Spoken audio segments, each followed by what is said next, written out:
5 seconds to go.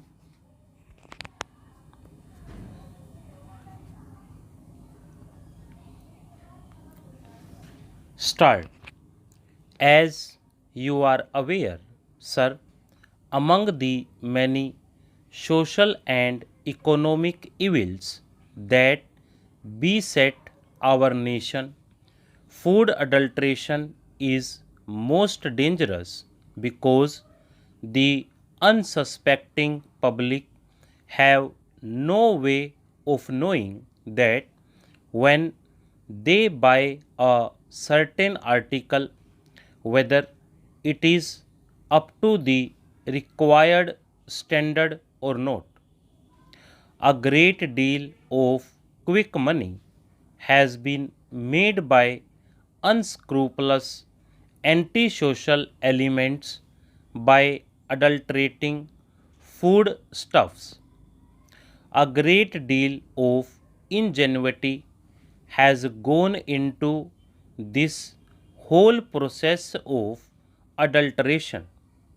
I was myself surprised, sir, when the committee went through this to learn in what ways special adulterants are manufactured in large quantities so that food can be adulterated.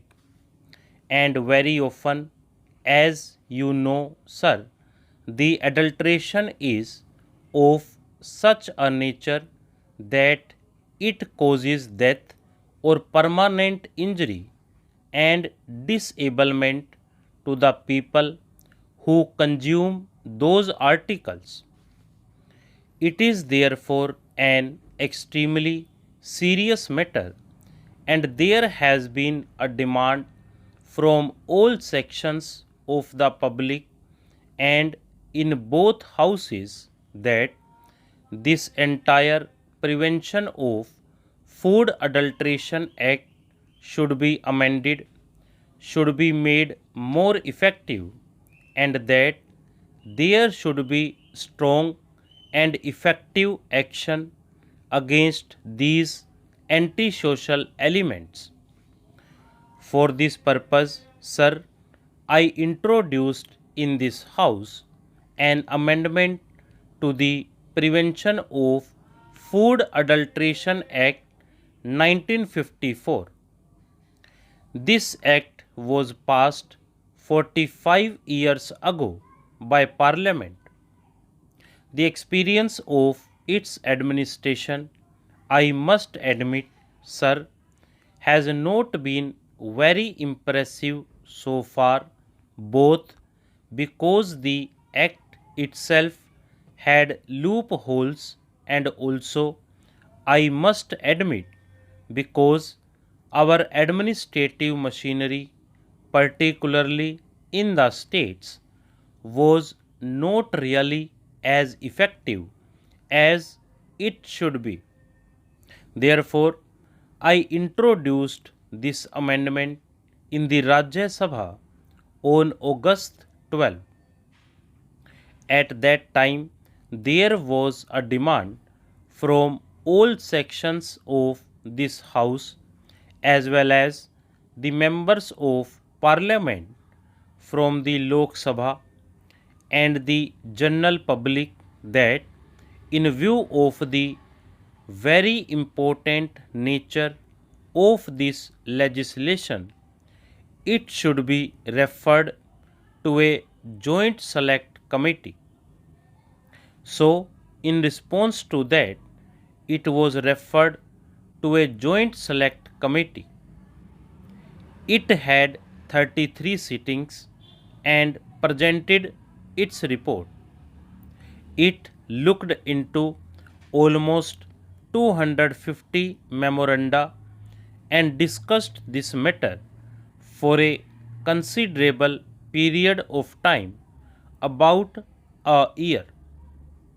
And I would like to express my gratitude particularly to my honorable friend for his wise and mature guidance of the work of the committee, from which we benefited very greatly and we took keen interest in the matter. The bill that has now emerged is definitely a great improvement upon the bill that we had originally introduced. Sir, the basic effort in this bill has been threefold. Firstly, to safeguard the interests of the consumers, because, as I said, it is the unsuspecting consumer, and particularly women and children and weaker sections of the society, who are the main victims of this evil. Secondly, it is to prevent undue harassment to the trader, whether it is the producer, the wholesaler, or the retailer. Whereas we should certainly keep a very strict watch upon them, there should not be any cause for undue harassment. And thirdly, the Act should be capable of effective implementation, because there was a general feeling among the members of the committee that implementation had been lacking.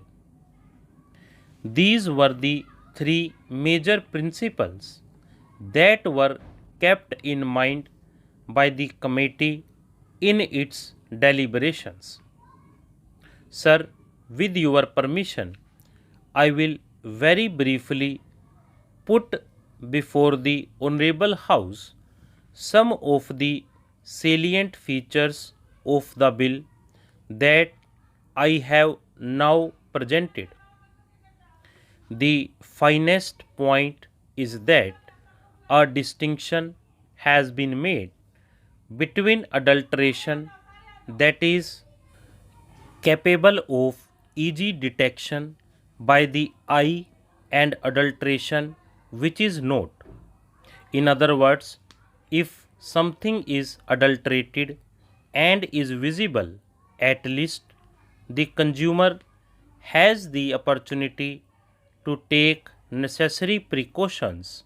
But if it is processed and cooked, then there is no way by which the consumer can know whether it is adulterated or not until he has reaped the ill effects of adulteration. Therefore, we have redefined primary food, and we have now for the first time introduced a graded system of punishments, a graded system of penalties. On the one hand, we have exempted altogether, as a result of a lot of evidence that was brought before us, primary food which is substandard due to purely natural causes, in which there is no human agency, and which is primary food, in other words, which is easily visible. In such cases, there is no penalty, and it has been taken out of the Act. At the other end, for deliberate adulteration, which can cause death or grievous injury, we have brought in punishments up to life imprisonment.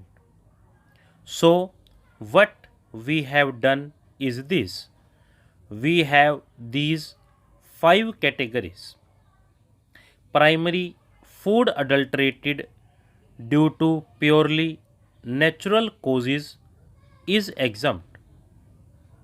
Then there is injurious and non-injurious adulteration. Here we have got a graded system of penalties going up to life imprisonment so that deterrence is there and people realize that they cannot play with the lives of their fellow citizen. On the other hand, non guilty people are brought within the mischief of the act. Stop.